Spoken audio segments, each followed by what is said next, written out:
दर्शक बंधु माछ चाष बाबद में आपण मैंने पूर्व जानते आज आम अच्छु पुरी जिले में केमती कौन माछ चाष हो पारुची बा लोक मैंने केमती माछ चाष कर बाबद में आज भिडियो में आलोचना करेंगे। तेज दर्शक बंधु अधिक विवरणी भाई आम सहित अच्छा आज्ञा नमस्कार।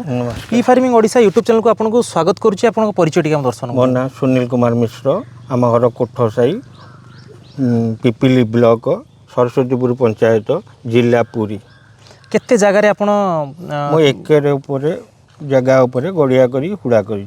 अच्छा आमे मध्य आपनकर छतु चाषर वीडियो देखिलु बा जो दर्शक माने देखिथिबे छतु चाषर वीडियो देखिचंती आपण छतु चाष भी बहुत भलो भाबरे करचंती।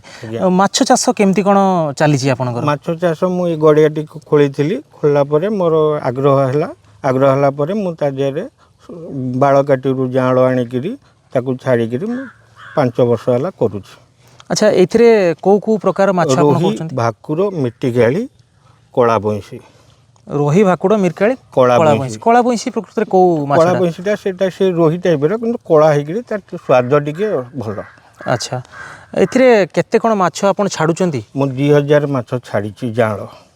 ताकू हार्वेस्टिंग कला बेलू केते साइज रे हेले? साइज 1.5 क्विंटल रु 1.5 किलो रु 2 किलो हेले हमें ताकू बिक्री करू। जेते बेले आपण हार्वेस्टिंग करूचंती पाखा पाखी केते रेट रे जाउची सी? जाउची 160 टका केजी माने 160 टका ला केजी आपण बिक्री करछन? व्यापारी बिक्री करछन ताठो 200 टका। अच्छा आपण 3-4टा स्पेसीस रो माछ छाडुचंती इथिरे? आज्ञा तेनु हम दर्शक मान कोंतु कोउथिरो केते परिमाण छाडुचंती? बेसी होची रोही भाकुर टिके छाडुचो। रोही भाकुर टिके प्रॉफिट अधिका से शीघ्र बढ़िबे। अच्छा कला बंशीटी बहुत बढ़े नाही बेसी बढ़े नाही किंतु कला बंशीर माछ टिके स्वाद टिके अधिक। अच्छा आपनकर जेते बेले इथिरे माछ चाष करूचंती माछ चाषरू माने प्रॉफिट जितकी बाहरुची आपण भाबुचंती जे जदी आउ 4-5टा पोखरी होंता ताले मैनेज करी होंता बोली? बहुत भलो होंता किंतु पैसा रो टिके अभाव रहउची आउ गड़िया करिवा पई। इथिरे सरकारी सहायता किछि मिलुची की? ना मु एपन तो पाई नाही किंतु मऊ माछीरू पाइची। अच्छा किंतु माछरू एपन तो पाई नाही। सरकारी सहायता जेतेले आपण कथा होउची सेतेबेले जमीटा निज नारे थिबा मध्ये दरकार। आज्ञा एवं आपणकर जो माने किछि क्राइटेरिया मध्ये रहउची जे सरकारी सब्सिडी पाइबा पई आपण केबे अप्लाई करचंदी सेति पई? ना मु जेहेतु मु नन्ना को नारे रही जाईची प्रॉपर्टी नन्ना तो एक्सपायर कर जाईचंदी मो ना को ट्रांसफर हे नाही तण मु गवर्नमेंट रो सुविधा को जाई नाही। अच्छा अच्छा दर्शक बंधु ये भी मध्य बहुत जगार समस्या देखा मिले कि जदि बापा नारे बा जेजे बापा नारे जदि संपत्ति रोचे ताले जी हिताधिकारी अच्छा माने प्रकृत बेनिफिट मिले ना सरकार तरफ तेबे ए सबू जिनस भी धीरे धीरे करी समाधान करने आवश्यक।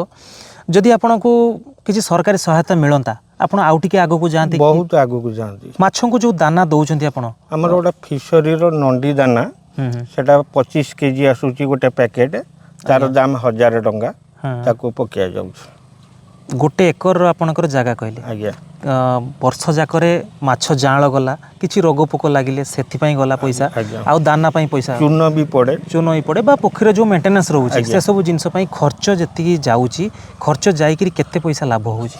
खर्च जाई कि प्रॉफिट तो निश्चित होउची। हां तथापि गोटे वर्ष को जदि आमे देखिबा अनुमानिक केते रु केते भितरे लाभ होउची? जदि खर्च जाईची हमर 20000 मु पाई जाउची प्राय 50000।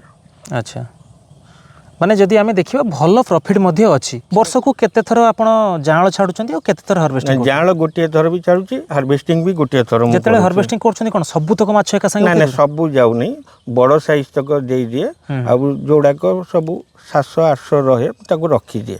अच्छा नेक्स्ट ईयर को से टिके अधिक बढ़ी जाइथिबे। माछ चाष रे को जिंस प्रति अधिक ध्यान देवा जरूरी? तांकर खाद्य एवं पानी रो शुद्धता रहिबा दरकार।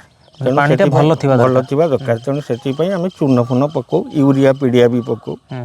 आम देखुचु आपण जो पोखरी अच्छे ये किसी माने नेली जातीय उद्भिद हो जाए से वर्षा सकाशे टिके सफा हो पारिनी वर्षा कमिगले छाड़ीगले लोक लगे ये रहिले किसी माछों किसी खेती करे खेती हेनी तथापि आज चढ़ा दल खाइबापी गोटे दलखिया माछ जहाँ ग्रास काप कुआजाए से 100 खंडे छाड़ी सी भी ताको खाइबे। माछ जाळ को समय छाड़ती तार दरदाम केमती रुहे? रज पर आम जाळ आणु जाळटा आमर प्रकृत में हुए रज पर। अच्छा तेणु रज पर आम जाळ कलेक्शन करूँ फिंगर प्रिंट जाळ है आम आणु जहाँ कि पर पीस 3 टंका पड़ जाए आमको किणवा ମାନେ ଗୋଟେ ଗୋଟେ ପିସ୍କୁ 3 ଟଙ୍କା ଗୋଟେ ଗୋଟେ ପିସ୍କୁ ମୁଁ ପ୍ରାୟ 2000 ଜାଁଳ ଛାଡ଼େ। ঠিক আছে আজ্ঞা আপনার বহুত গুড়ে জিনিস মাছ চাষ বাবদে কহিলেন আপনার বহুত বহুত ধন্যবাদ নমস্কার। দর্শক বন্ধু আশা করছি আজ ভিডিওটি আপনার মাছ চাষ বাবদে কিছু নূয়া জিনিস জাঁয়া মিলিথিব। যদি ভিডিওটি ভাল লাগি থাকে ভিডিওটি লাইক করুন সাংমান সহ সেয়ার করুন চ্যানেল को সবসক্রাইব করা ভুলুন না। আজ সময় হল পুঁ দেখা আউ এক সুন্দর ভিডিও সহিত সেতবে যাই রহুছি নমস্কার জয় জগন্নাথ।